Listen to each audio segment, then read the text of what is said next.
YTN 라디오 김우성의 생생경제. 애청자 여러분 안녕하십니까. 김우성 PD입니다. 가뭄이 오면 호수 가장자리부터 마르고요. 다시 비가 내려도 호수 가장자리는 가장 늦게 차오릅니다. 지금의 경제 상황에서의 서민의 모습을 빗댄 말인데요. 오늘 출범 100일을 넘은 서민금융진흥원의 이야기에서 소개되는 말입니다. 스튜디오에 직접 김윤영 원장 모시고 서민들의 어려움을 도와줄 지원책들 안내해드립니다. 요즘 어딜 가봐도 인형 뽑기 기계 하나씩 보이죠. 게다가 전문적인 뽑기방 상점까지 등장했습니다. 이게 불황형 사업이라고 하는데요. 관련 내용 전문가와 함께 살펴봅니다. 화요일은 경제 도미노 마련되어 있습니다. 한국 경제는 무역에 의존하고 있습니다. 수출로 먹고 사는데요. 중요한 외환 보유, 외화 유출에 대한 대비 돼 있을까요? 경제 도미노에서 짚어봅니다. 서민, 문득 김수영 시인의 풀 등장했던 말처럼 가장 먼저 힘들지만 또 가장 나중에 좋아지지만 대지를 지키는 푸르름이라는 생각도 해봅니다. 2017년 1월 10일 화요일 김우성의 생생경제 지금 시작합니다.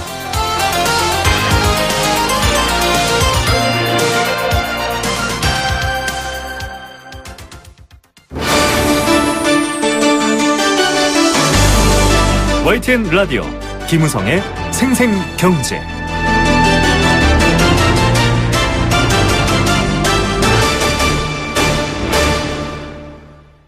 네, 오늘 첫 번째 인터뷰는 조금 특별한 인터뷰 준비해드리겠습니다. 서민, 이 방송에서도 몇 번 소개해드렸지만 벼슬을 하지 않은 사람이라는 뜻입니다. 하지만 사실상 평범한 대다수의 국민을 뜻하는 말이죠. 가계부채가 1,300조를 넘었습니다. 경기 불황은 장기화하고 있고요. 정치적으로도 혼란한 시기입니다. 서민 경제가 가장 먼저 찬바람을 맞고 있습니다. 특히 중저 신용도의 금융 이용자들 이중고를 겪고 있는데요. 여기저기 흩어져 있던 서민들을 위한 금융정책을 통합해서 좀 더 빠르고 효과적으로 재기를 돕도록 하는 이야기 많은 분들이 필요하실 텐데요. 그런 기구 출범이 있었습니다. 이제 막 100일이 지난 서민금융진흥원입니다. 과거에 신용회복위원장으로서 저희 생생경제 인터뷰에 나오시기도 했는데요. 오늘은 서민금융진흥원장으로 이 자리에 모셨습니다. 스튜디오에 직접 나와주셨는데요. 김윤영 원장입니다. 안녕하십니까? 네, 안녕하십니까? 네, 제가 이렇게 소개를 과거에는 신용회복위원장, 지금은 서민금융진흥원장 이렇게 소개해드렸지만 사실 두 조직 다 이끌고 계시죠? 네. 지금 서민금융진흥원장 그리고 이제 신용회복위원회 위원장을 겸직하고 있는데요. 어려운 서민을 도와드리는 이 두 기관을 이제 맡고 있으니까 정말 좀 어깨가 무겁고 책임감이 큽니다. 네. 사실 경제 상황이라든지 이 요즘의 흐름을 본다면 이 서민에 대한 이 경제 이슈가 가장 뜨겁습니다. 위험하기 때문인데 이런 전망도 좀 많이 나오고 있습니다. 앞으로 서민들이 더 힘들어질 거다 이런 얘기가 나와 있거든요. 어떻게 보십니까? 네. 얼마 전에 이제 미국에서 금리 인상을 했죠. 네. 올해에도 몇 차례 더 이제 추가적인 금리 인상이 있겠다 하는 예상을 하고 있고요.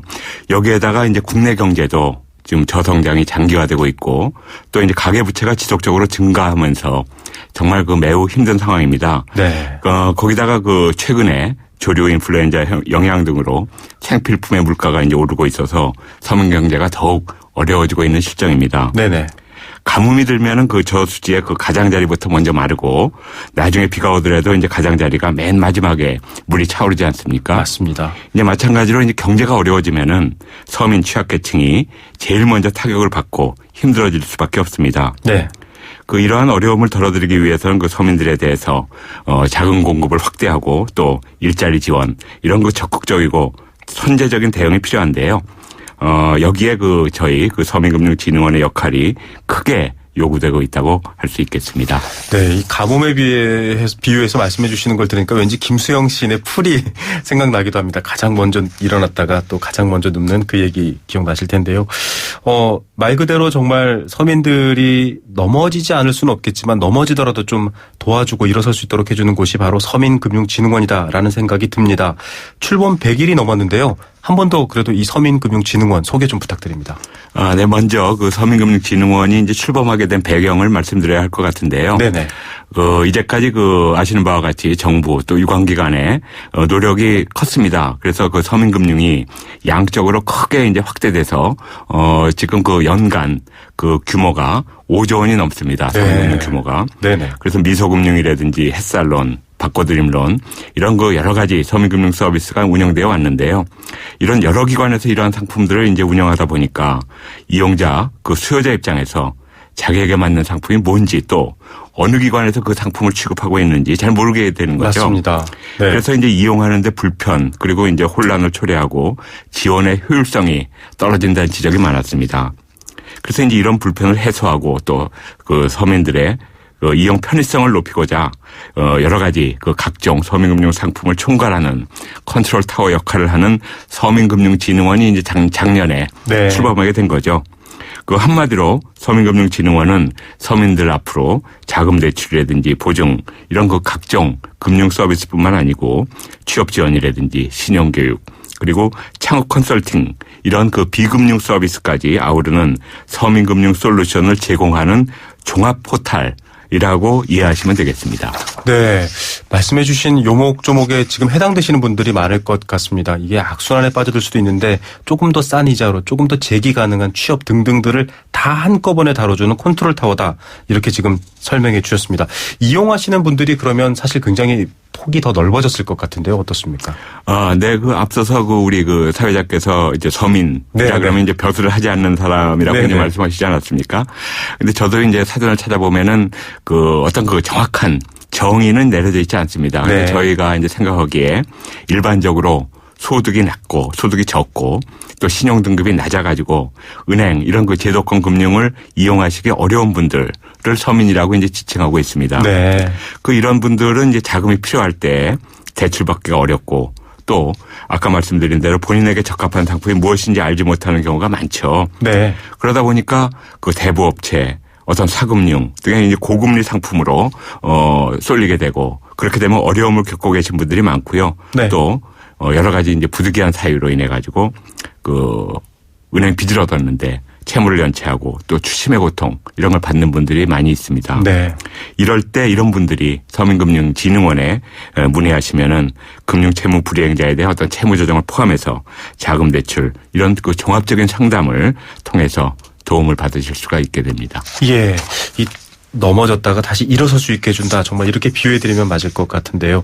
서민금융진흥원에서는 이 서민 지원 대출, 앞서 말씀하신 채무에 대한 조정 여러 가지 서비스 외에도 비금융 서비스에 대한 것들도 준비하고 있다. 그만큼 좀 폭이 넓어진 것 같은데 어떤 것들입니까?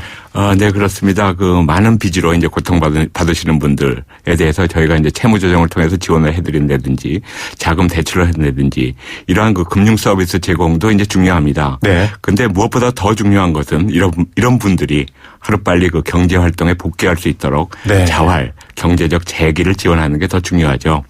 그 서민금융진흥원에서는 이런 자활 지원을 위해서 여러 그 프로그램들을 운영하고 있는데요. 무엇보다도 일자리 지원이 중요하죠. 그 진흥원은 신용회복위원회로부터 이제 그 취업 지원 업무를 이제 이관받았습니다. 네. 그래서 그 취약계층의 그 일자리 상담이라든지 알선을 중점적으로 지원하고 있고요.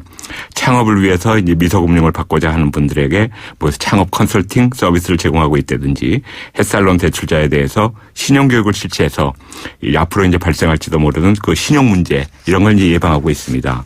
네. 아울러서 현재 그 수도권에서 대출을 받아서 이제 창업하신 분들 중에서 이제 경영에 어려움을 겪고 계신 분들이 있습니다. 네네. 이런 분들을 위해서 저희가 전문 컨설턴트를 통해 가지고 상권 분석이라든지 경영 진단을 해주는 종합 컨설팅 제도도 지금 그 시행하고 있는데 이제 앞으로 그 상황을 봐가지고 전국적으로 확대할 계획입니다. 예, 지금 이 자영업자분들도 굉장히 어렵고 저소득 신용계층에 있는 분들도 어렵다는데 정말 그분들을 위한 것들을 다 모아놨다 이런 생각이 들 정도입니다. 굉장히 많은 일을 또 이끌고 하셔야 되는데요.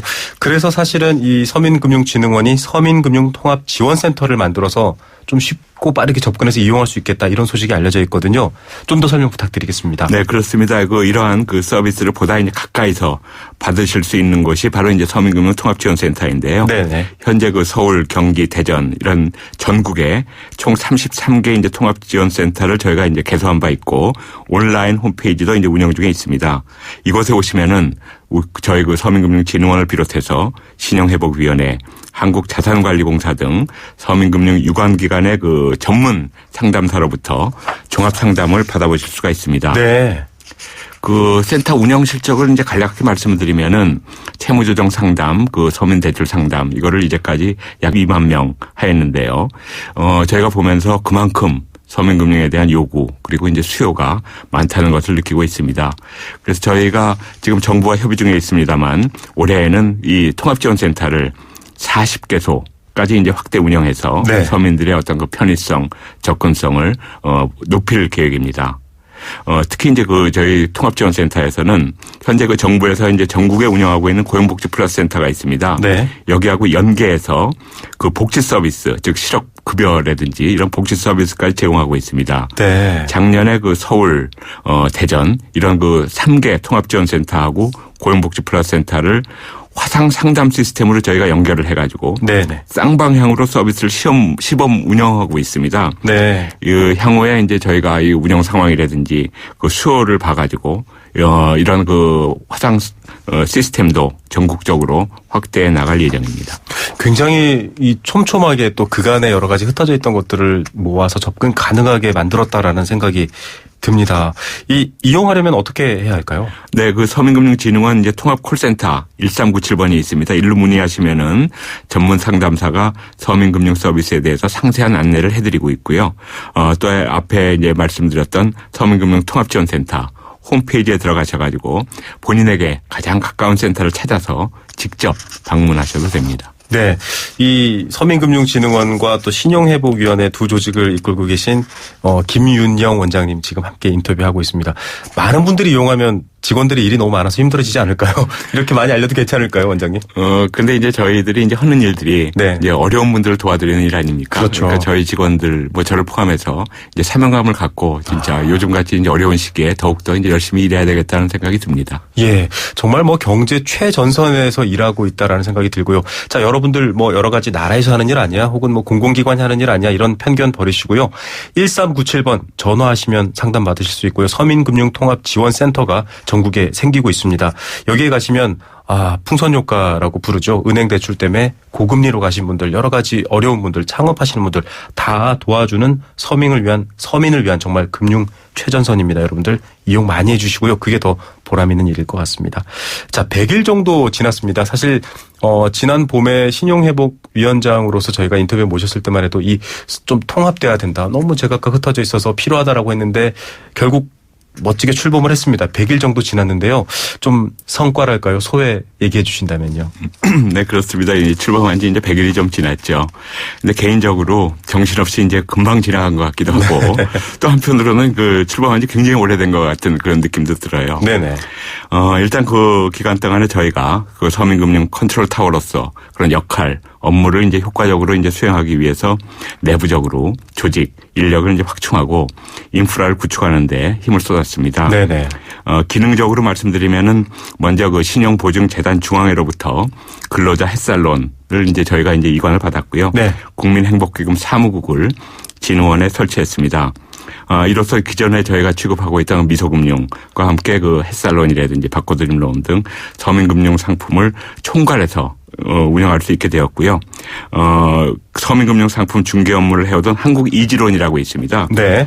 한국이지론을 지난해 저희가 저희하고 통합을 완료했습니다. 네. 그래서 그 민간 금융 상품까지 알선을 하는, 그리고 나아가서 재무 상담이라든지 자산 관리 같은 서민형 그 PB 서비스 제공을 하는 그런 서민금융 지원 영역을 확장할 수 있는 그 기반을 서민금융진흥원이 마련했다고 말씀드릴 수 있겠습니다. 네, 100일이 뭐 금방 지나갔다 이렇게 원장님이 말씀해 주셨는데요. 제가 보기에는 100일 동안 굉장히 많은 일을 하신 것 같습니다. 자, 서민들이 스스로 알아서 정보를 얻고 찾기가 굉장히 어려운 일들인데요. 이렇게 지금 서민금융진흥원에서 많은 것들을 통합해서 일단 문을 두드리면 이런 곳에 이런 도움을 받으실 수 있습니다라고 점점 확대할 수 있도록 여러 가지 지금 통합 작업을 해나가고 있습니다. 올해 2017년 앞서도 원장님께서 말씀해 주셨지만 굉장히 경제적 상황도 어렵고 지금 힘들다고 하는데요. 좀 중점적으로 힘을 쏟는 사업들이 있으실 것 같아요. 네, 무엇보다도 이제 그 서민금융 지원 체계, 그런 어떤 사각지대를 저희가 이제 해소를 해야 될 것 같고요. 네. 서민들에게 실질적인 이제 도움을 줄 수 있도록 그 지원 체계를 촘촘하게 이제 구축해 나갈 계획입니다. 네네.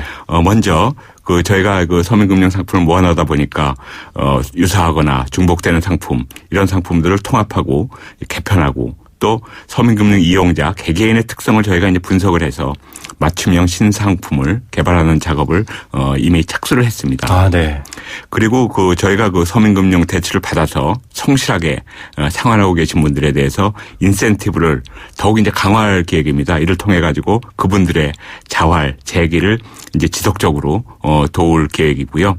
또 신용평가기관과 이제 협의를 해가지고 이분들이 제도권 금융으로 빠르게 진입할 수 있도록 지원할 계획입니다. 네. 아울러서 서민금융 지원 대상자 선정 방식을 이제 개선해 나갈 계획인데요. 이제까지 서민금융은 소득 그리고 신용등급 같은 어떤 정량적인 기준만으로 이제 지원돼 왔죠. 네네. 그렇다 보니까 이제 상환 의지가 있는데도 어떤 소득이 낮다든가 신용등급이 낮다는 이유만으로 심사 과정에서 이제 배제되는 경우가 많았습니다. 네네. 앞으로는 이런 상환 의지가 있으신 분들이 대출에서 배제되는 일이 없도록 저희가 실질적인 상환 능력과 함께 상환 의지 등을 종합적으로 반영해 가지고 심사 시스템을 개선할 그런 방침입니다. 네. 그리고 이제 이러한 서민들에게 맞춤형 서비스를 제공하기 위해서 진흥원에서는 서민금융 통합 DB 구축을 추진 중에 있습니다. 현재 국민행복기금 관련 데이터 280만 건 그리고 신용보증재단 데이터 80만 건의 활용을 지금 관련 기관하고 협의 중에 있는데요. 개인정보보호법 때문에 저희가 어떻게 보면 민감한 개인정보는 네. 좀 활용이 어렵지만 식별 정보를 제외한 정보를 저희가 가져와 가지고 이를 분석해서 어떤 개인의 신용도라든지 소득에 맞춘 그런 맞춤형 상품 개발을 하려고 이제 그렇게 계획 중에 있습니다. 예, 이 많은 빅데이터를 통해서 연구 개발을 통해서 더 적합한 이 지원 방안까지 찾겠다라는 의지셨고요. 정말 맨 땅에서 기적을 일군 한국인들의 어떤 그런 기질을 많이 얘기하고 있는데 상환 의지까지 종합적으로 반영하겠다라는 얘기가 정말 와닿는 것 같습니다. 그런 좀 뭐랄까요, 훈훈한 느낌이 들을 정도인데 지금 명절을 앞두고 있는데 사실 지금 물가 고공행진에다가 여러 가지 글로벌 리스크까지 힘든 상황인데 진흥원에서 좀 훈훈한 소식을 전해왔더라고요. 영세 상인분들을 좀 지원한다고요. 아, 네. 저희가 이제 전통시장 영세상인을 대상으로 이제 자금 지원을 해왔습니다. 2009년부터 계속 해왔던 사업인데요. 계속 해왔던 일이군요. 네. 이제 설 명절을 맞아가지고 약 60억 원 규모의 자금을 추가로 저희가 지원할 계획입니다. 네네. 이제 지원 대상은 지방자치단체 추천을 받은 어떤 우수시장 네. 그리고 이제 시장당 약 2억 원 한도로 지원해드리고 있는데요.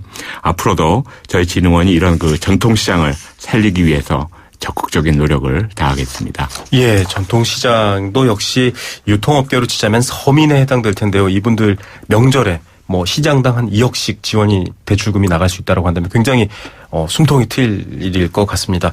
들어보면서 많은 분들이 나도 당장 전화해봐야겠는데 라고 하실 텐데요. 걱정하지 마십시오. 저희가 또 캠페인으로 계속 안내를 해드리고요. 아까 말씀하신 것처럼 바로 전화하셔서 여러분들 상담하시는 게 더 이분들에게 보람된 일이라는 얘기 한 번 더 전해드립니다.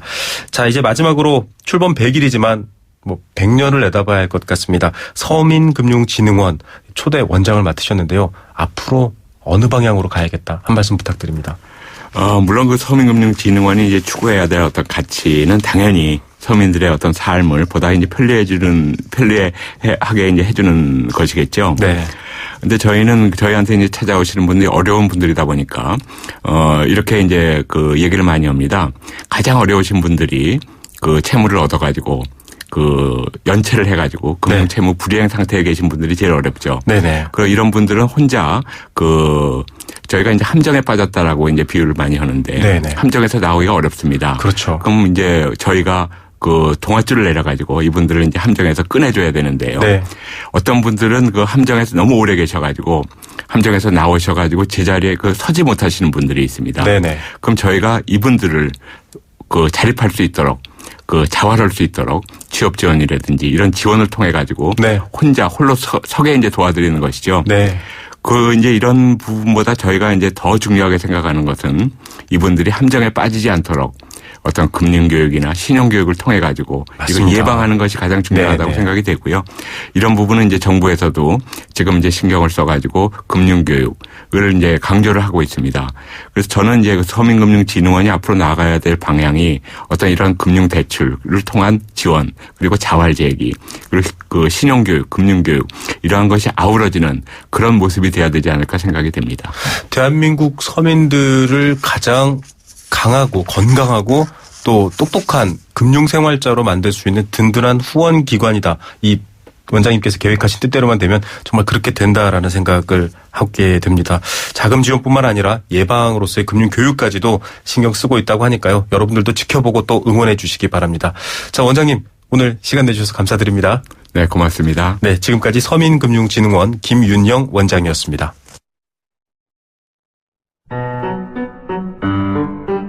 YTN 라디오 김우성의 생생경제. 네, 함께 느끼는 우리 경제 공감사전입니다. 여러분들의 경제에 관련된 뜻, 여러분들의 생각 함께 나누고 싶습니다. 의견 보내주시면 추첨을 통해서 도심 속 꿈의 놀이터 일산 원마운트에서 워터파크 이용권 드리고 있고요. 1683년 300년 커피 문화와 전통이 있는 비엔나 커피하우스에서 원두 커피 한 봉지씩 드리고 있습니다. 단문 50원, 장문 100원의 정보 이용료 부과되는 샵 0945번 문자, 스마트폰 앱 애플리케이션 예스로 참여하실 수 있습니다. 오늘의 경제 공감사전은 불황 두 글자입니다. 안타깝게도 대한민국은 지금 불황이라는 말이 충격적이지도 않고요. 새롭지도 않습니다. 일상이 되어가고 있습니다. 열심히 일을 해도 임금은 오르지 않고 일자리는 계속 불안하고 생계에 필요한 물가는 자꾸 오르고 있습니다. 이 총체적 상황을 불황이라고 불러야 할 것 같습니다. 장사하시는 분들은 장사가 안 되고요. 생활하시는 분들은 생활에 쪼들리고 있는 상황입니다. 그래서 복권 찾는 분들 많고 인형 뽑기로 위안받는 분들도 많다고 하는데 저희가 다음 인터뷰로 준비해놓고 있습니다. 불황! 여러분은 이 불황을 어떻게 이겨내고 계십니까? 여러분들의 경험, 생각 나누고 싶습니다.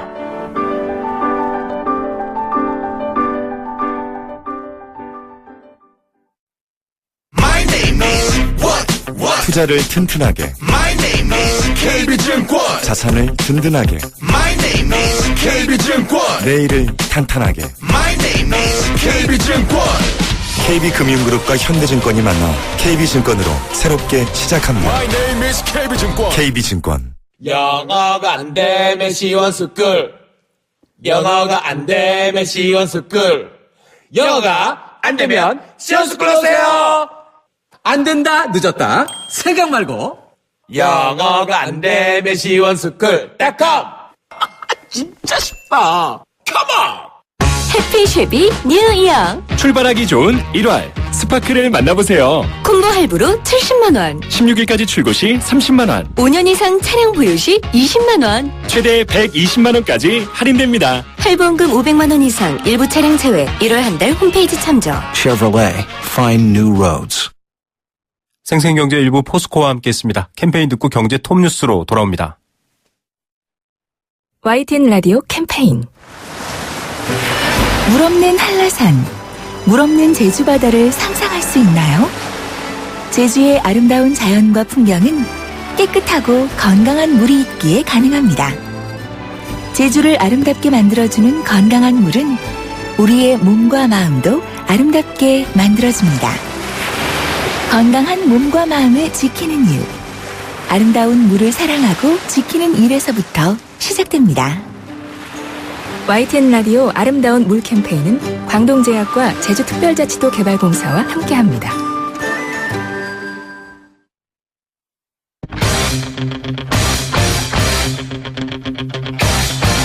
지금 가장 뜨거운 경제 소식. 경제 톱 뉴스. 네, 얼마 전에도 뉴스가 됐었습니다. 신혼부부에게 세금 깎아주겠다, 지원해주겠다라는 얘기 있는데요. 첫 번째 뉴스로 준비했습니다. 기름값이 오를지도 모릅니다. 여러 가지 걱정되는 이 유가 또 물가 이야기들이 있는데요. 두 번째 소식으로 준비했습니다. 설 명절이 이제 정말 금방 앞으로 다가왔습니다. 민생안정대책 정부가 내놨는데요. 어떤 얘기인지 알아보겠습니다.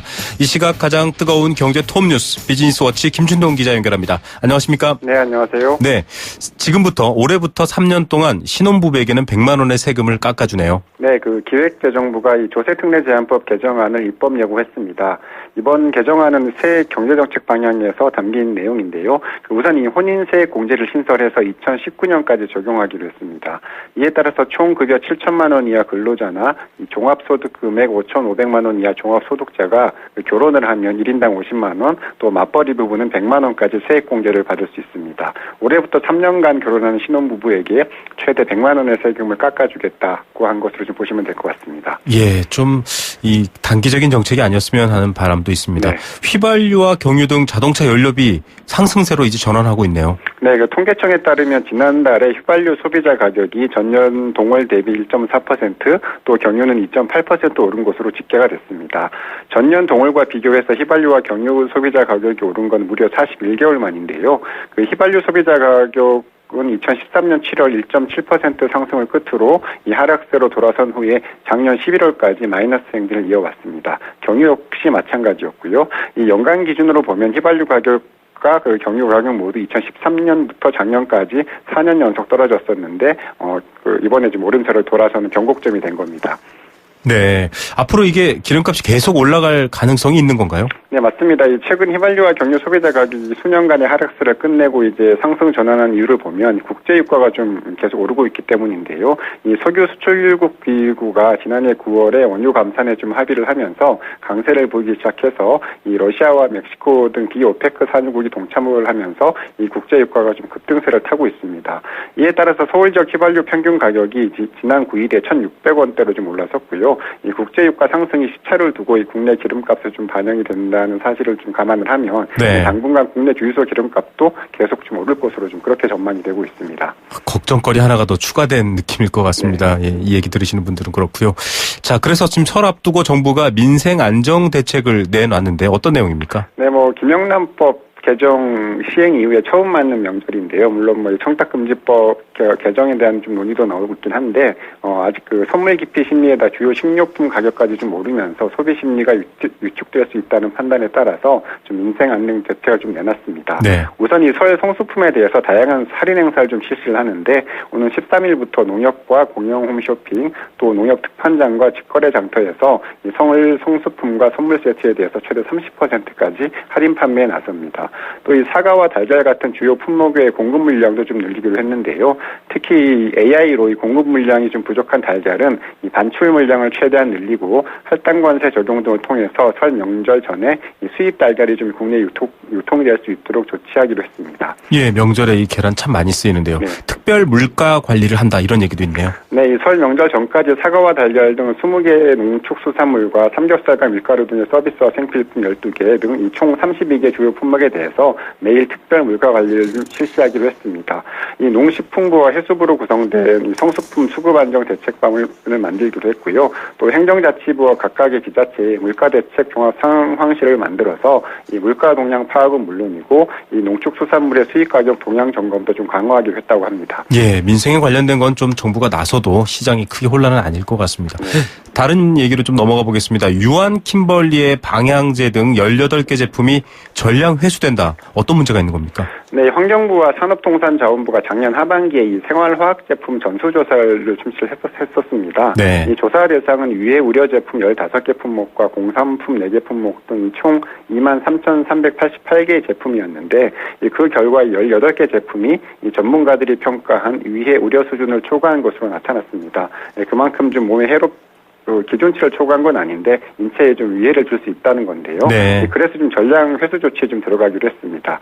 세정제와 방향제, 탈취제 등 이 조사 대상인 위해 우려 제품 23,216개 중에서 79%에서 733종의 살색 물질이 좀 함유되어 있는 것으로 나타났다고 하는데요. 이 논란이 된 가습기 살균제 성분이나 그 혼합물이 함유된 제품도 64개 제품에 달했다고 합니다. 예, 안전 미리 준비하는 게 제일 좋을 것 같습니다. 네. 시간상 오늘은 여기까지 듣겠습니다. 감사합니다. 네, 감사합니다. 비즈니스워치 김춘동 기자였습니다.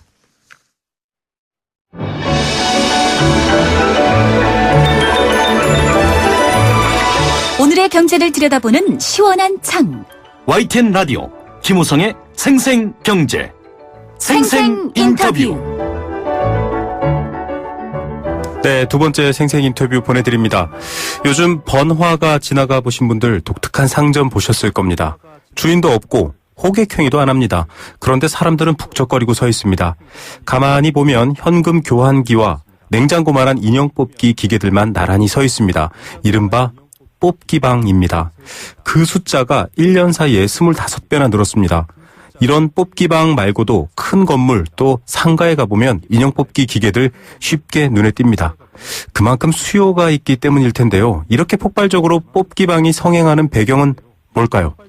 대중문화 트렌드 2017의 저자이십니다. 김원식 문화평론가 전화 연결해서 얘기 나눠보겠습니다. 안녕하십니까? 네, 안녕하십니까? 예, 사실 이 인형 뽑기 자체가 낯선 건 아닌데요. 예전에 살아있는 이 롭스터를 뽑는 기계도 있었던 것 같고요. 네. 그런데 최근에 굉장히 급증했다 이렇게 보고 있던데 이런 현상 어떻게 보십니까? 네, 전에도 집에 가는 골목길에 이런 인형 뽑기 기계가 있다든지 아니면 이제 문방구점 앞에 한두 개가 있어가지고 이제 아이들이 넣는다든지 이렇게 했었는데요. 네. 사실 어떻게 보면 떡볶이 가게와 순대의 제도하고 좀 비유할 수 있지 않을까 그런 생각이 드는데요. 아, 네. 같은 경우도 주로 시장에서 길거리에서 먹는 스트리트 푸드라고 얘기를 했었고 또 순대 같은 경우도 그런 경향이 있었는데 이게 프랜차이즈점도 많이 생기고 대규모화됐던 측면들이 있지 않습니까? 마찬가지로 인형 뽑기도 아까 말씀하신 것처럼 이제 뽑기방이 많이 생겼습니다. 무인으로 이제 운영이 되고 또 대규모로 이 뽑기 기계들이 이제 있기 때문에 이런 것들이 이제 화제가 되면서 특히 이제 홍대나 강남주 쪽에 많이 생기면서 이게 트렌드로서 하나 이제 부각되고 있는 상황이라고 볼 수가 있겠는데요. 네. 한쪽에서는 이제 트렌드 전문가들은 불황이 만들어낸 어떤 저렴한 유행, 그러니까 소소한 곳에는 재미를 느낀다 이렇게 얘기를 하기도 하고 또 한편으로는 새로운 어떤 여가와 어떤 즐거움을 추구하는 그런 행태다 이렇게 또 분석을 하고 있는 상황이기도 합니다. 예, 지금 떡볶이 가게 이 비유 들으신 분들은 많이 끄덕거리셨을 것 같습니다. 요즘은 다 상표가 있죠. 아무개라든지 각종 상표로 프랜차이즈 전국망이 있을 정도인데 이 인형 뽑기도 이제 이런 트렌드로 좀 제도화되고 있다라는 얘기 해주셨고요. 수요가 사실 많아서 그렇다라고 보여지기도 하거든요. 앞서 불황도 잠깐 언급하셨지만 사람들이 왜 이렇게 인형 뽑기를 많이 할까? 이게 궁금합니다. 배경 어떻게 보십니까? 네, 일단 기업이나 제조사에서 엄청나게 마케팅을 하고 있기 때문에 어쨌든 그 전에 이미 이제 시장이 형성이 됐기 때문에 대규모 자본이나 이제 기업이 뛰어들었다 이렇게 이제 볼 수가 있겠는데요. 네. 그래서 한쪽에서는 뽑기라는 것이 일종의 도박이 아니냐, 그리고 현실의 어떤 상황 속에서 요행을 바라는 어떤 심리가 아니냐 이렇게 얘기를 할 수도 있는데요. 이게 사실은 그냥 단순히 뽑기하고는 좀 다른 측면이 있습니다. 그러니까 완전히 운에만 의존하는 것이 아닌 이유가 요즘에 이제 또래들, 특히 이제 젊은 청춘들이 어떻게 하면 잘 뽑을 수 있느냐, 또 잘 뽑히는 곳이 어디냐 이렇게 하면서 정보 공유를 많이 하거든요. 네. 무슨 얘기냐면 자기들이 노력이나 이런 어떤 기술들을 연마해야 된다라고 하는 그런 측면들이 있기 때문에 인형 뽑기라는 것이 이제 소소할 수 있지만은 여기에서 일종의 성취감을 느낄 수 있기 때문에 일종의 게이미피케이션처럼 게임의 일상화 속에서 이제 무기력한 어떤 나날을 좀 탈출하고자 하는 심리가 있지 않겠느냐 이렇게 볼 수가 있겠고, 어떤 분은 또 그렇게 얘기를 합니다. 그냥 주면은 안 가져갈 법한데 자기가 스스로 이렇게 어떤 기술을 연마하고 노하우를 알아가지고 성취를 했기 때문에 이런 것을 이제 소중하게 생각을 한다 이렇게 얘기를 하고 있어서 어쨌든 이 뽑기 행위를 넘어서 좀 만족할 만한 캐릭터를 얻을 수 있다는 것, 그리고 요즘에 이제 SNS를 통해서 이런 것들을 많이 또 드러내거든요. 네. 그러면 이제 뽑기를 해서 실제로 자기가 얻었는지를 또 사진을 찍어가지고 인증샷을 인터넷에 올리면서 자랑도 하고 과시도 하고 그런 어떤 것들이 결국에는 이 성취감을 작은 것에서 얻으려고 하는 저성장 불황 시대의 또 하나의 어떤 유희문화, 이벤트 문화다 이렇게 또 볼 수 있을 것 같습니다. 네, 이 SNS를 통해서 자신의 얘기를 많이 공유하기 쉬워진 세상인데요.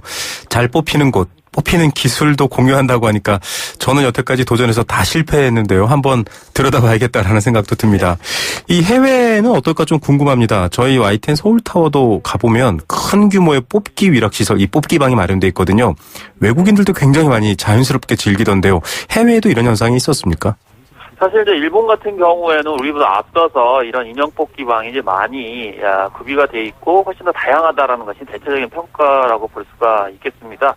근데 이제 가차봉을 되게 이런 유형으로 뽑기도 하는데요. 네네. 근데 가차봉 같은 경우는 좀 약간 다른 측면이 있습니다. 왜냐하면 이 동전을 넣고서 돌려 뽑는 형태가 이제 가차봉이라고 볼 수가 있습니다. 어릴 적 문구점 앞에 있었던. 네네. 그렇습니다. 이제 작고 그래서 또 워낙 이제 다양하기 때문에 그렇지만 이제 수준은 좀 약간 조악했던 그런 측면들이 있었는데요. 네. 근데 이제 우리가 흔히 요즘에 이제 보게 되는 포켓몬 같은 경우에는 이 손 모양의 어떤 집게를 가지고 주로 끄집어내는 그런 것을 포함하고 있다는 것이 대체적으로 특징이 될 수가 있기 때문에 그래서 단순히 돈을 기계적으로 넣어가지고 이 운에 맡겨가지고 어떤 인형을 취하는 거라기보다는 자기 스스로 조작을 해가지고 그걸 끄는 형태의 뽑기방이 훨씬 더 유행을 하고 있다. 그래서 지금 현재 21세기에 이제 현대인들이 항상 고민하는 것이 이 자기 스스로 뭔가 이뤄내는 것, 또 거기서 이제 만족감을 느끼는 것을 굉장히 중요하고 있기 때문에 네. 그러면서 이제 저성장 불황 시대의 그런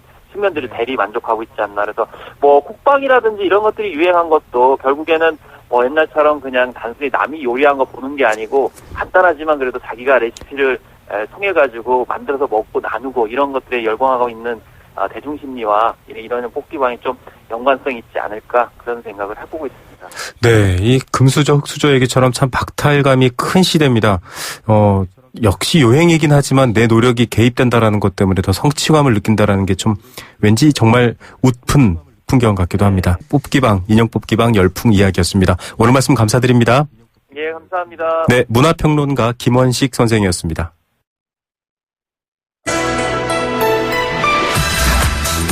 세계 경제가 내 주머니 속으로 경제 도미노. 네, 세계 경제 태풍이 여러분 주머니 속에선 어떤 바람을 일으키고 있는지 그 연결고리를 알아보는 속 시원한 시간입니다. 경제 도미노입니다. 자, 미국의 금리 인상 한 차례 됐고요. 12월에 계속 세 차례 혹은 두 차례 인상이 될 것이다라는 전망이 있습니다. 중국은 사드로 인해서 우리와 마찰을 빚고 있는 상황이고요. 점점 가시화되고 있습니다. 게다가 일본도 우리와 협조적이지 않은 관계를 맺고 있고요. 경제가 어려운데 주변을 둘러봐도 온통 쉽지 않은 고리들 또 매듭들만 가득하다 이런 느낌을 받으실 겁니다. 한일 통화 스와프 재개 협상은 중단됐는데요. 굉장히 좀 굴욕적이다 이런 평가까지 있었습니다. 게다가 중국의 환율 움직임도 심상치 않습니다. 중국 경제에 많이 엮여있는 한국으로선 정말 불안할 수밖에 없는 상황입니다. 이러다가 정말 97년 같은 외환 위기 오지 않는가라는 걱정을 하시는 분들도 있고요. 대책은 정부가 제대로 마련하고 있을까라는 생각도 하고 있는데요. 이 부분에 대해서 좀 시원하게 한번 짚어봐야 할 것 같습니다. 건국대 경제학과 최백은 교수 전화로 연결합니다. 교수님 안녕하십니까? 네, 안녕하세요. 예, 좀 용어가 어렵긴 하지만 한일 통화 스와프 중단에 대해서 많은 분들이 일본 측의 태도도 비판하고 있지만 또 한국 정부가 왜 이렇게 못했나라는 비판도 있거든요. 이 중요성이 굉장히 클 텐데 어떻게 보셨습니까? 먼저 이제 우리나라가 지금 역대 어느 때보다 이제 많은 외환 보유고를 확보하고 있는데 네. 지금 이제 한일 통화 스와프에서 이제 그 논의되는 규모는 한 100억 달러 정도 되는 걸로 이제 알고 있거든요. 네. 그러니까 이 정도에 이렇게 집착하냐 이렇게 국민들이 생각할 수가 있는데요. 네. 이 통화 스와프는 그러니까 우리가 지금 이제 최악의 상황을 좀 대비를 하려고 하는 것이고요. 네. 그런 최악의 상황이 지금 이제 올해 우리가 이제 굉장히 그런 가능성이 좀 높아지고 있기 때문에 통화 스와프를 우리가 이제 매달릴 수밖에 없는 이제 이런 상황인데요. 지금 우리가 알다시피 대내적으로는 소비, 투자, 수출 등이 모두 후퇴하고 있고 주력 산업의 경쟁력이 후퇴하면서 성장률과 일자리가 감소하는 상황 속에서 이제 가계부채하고 부동산 시장 경착륙 가능성이 제가 이 시간에도 여러 번 지적했지만요. 네네. 이런 이제 각종 악재가 이제 쓰나미처럼 몰려오고 있고 대외적으로 이제 중국의 이제 경기도나 우려라든가 미중 갈등 등에 따른 중국 리스크, 그다음에 트럼프 보호주의 리스크, 연준의 이제 금리 인상 속도 리스크, 하드 브렉시트 리스크, 각종 이제 그러니까 대외적인 리스크도 이제 지금 예고되고 있기 때문에. 네. 근데 문제는 이러한 상황 속에서 이런 악재하고 리스크들을 관리할 이제 컨트롤 타워하고 리더십이 지금 부재하고 있다는 얘기입니다. 네. 그러다 보니까 이제 경제 정책의 불확실성이 최고조로 지금 올라가고 있는 상황이고 외환위기가 있었던 97년 상황과 비교할 때 외환 보유고 말고는 지금 더 나은 것이 없어요. 네. 대개가 더 그때보다 오히려 더 나빠진 상황이거든요. 네네. 그러다 보니까 이제 이런 그 최악의 상황에 대비를 하기 위해서 이제 우리가 통화 스와프를 이제 추진할 수밖에 없는 거죠. 예, 최악의 상황에 대비하는 이를테면 일본의 외환 100억 달러를 우리가 사용할 수 있는 그런 최후의 수단이기도 하지만 또 한편으로는 이게 굉장히 국가의 신용이나 안전성 면에서 상징적인 의미도 되지 않을까요, 교수님? 맞습니다. 네. 이건 그러니까 특히 이제 악재가 증가하는 상황 속에서 결국 이제 그 외환시장과 금융시장의 어쨌든 간에 이제 안정성을 확보한다는 것은 네네. 이제 결국은 투자자들한테는 굉장히 중요한 신호이거든요. 네. 그런 점에서 이제 굉장히 중요한 상징성을 가질 수밖에 없는 사건이죠. 예, 이렇게 우리가 선진국과 나란히 스와프를 맺고 있는 것 자체가 어떤 심리적인 투자자들의 심리에서도 중요한 부분인데 문제는 트럼프 정부 출범도 그렇고요. 지금 환율을 놓고 미국과 중국의 갈등, 뭐 우리도 연결되어 있습니다만 이런 상황들을 보면 결국은 신흥국이나 우리나라 같은 곳에서 달러가 빠져나갈 일밖에 남지 않았느냐 이런 비판들이 있거든요. 결국 더 위험한 상황 아닌가요, 교수님? 그래서 이제 그 많은 사람들이 우리나라 이제 외환 보유액이 충분하다 뭐 이런 얘기를 하는데 지난 12월 달 기준으로 이제 3,711억 달러입니다. 네, 세계 8위라고. 그런데 우리가 이제 적정 외환 보유액이라는 게 있어요. 네네. 최악의 상황을 대비해서 우리가 확보해야 되는 이제 그 규모가 제가 계산을 해보니까요. 네. 한 4천억 달러에 가까워요. 3,976억 달러 정도가 필요합니다. 한 300억 가까이 부족하군요. 한 260억 달러가 지금 이제 부족한 상황이고요. 네네.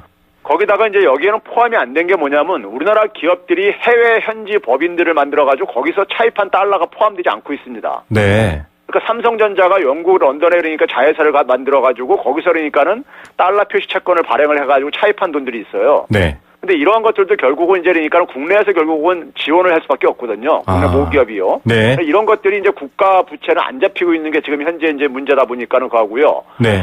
그 다음에 제가 이 시간에도 몇 번 얘기했지만 외환 보유액을 모두 이제 현금화 시킬 수 있는 이런 돈들이 아닙니다. 우리가 쓸 수 있는요. 네. 그래서 1년 전에 일본의 이제 니온 게이자이 신문이라는 그 신문사에서 우리나라 외환 보유액 규모가 위기 상황에 대응하는데 충분하지 않고 외환 보유액을 구성하고 있는 이 자산 구성도 굉장히 이제 유동성이 부족하다 이렇게 보도한 적이 있었어요. 네네.